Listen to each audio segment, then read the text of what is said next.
কি গো মা, আজকে পান্তা ভাত খাচ্ছ? পান্তা রেখেছি, যা গরম পড়েছে না ওই জন্য। শুভ দুপুর বন্ধুরা। আরে এটা এটা কি? এটা হচ্ছে মাছের ঝাল, ছোট মাছের ঝাল? চুনা মাছের ঝাল।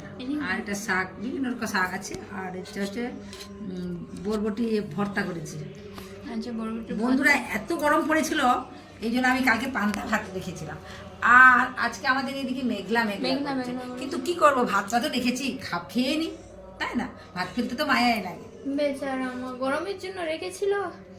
আর কি করব, এই জন্য ভাতটা খেয়ে নিই। আর আমাকে বাচ্চারা বকছে, বলে পান্তা খাবে না। পান্তা খেতে আমার ভালো লাগে না। আমি বলেছিলাম আগের ভিডিওতে পান্তা খেতে আমার ভালো লাগে, আমি তাহলে খাই। এটা পেঁয়াজ নিয়েছে, কাঁচা লঙ্কা পেঁয়াজ। নিয়েছে, বাবা শাক ভাজা, এখানে মাছ, যেরকম শাক কত ভাজা। কিছু দিয়ে পান্তা খাচ্ছে।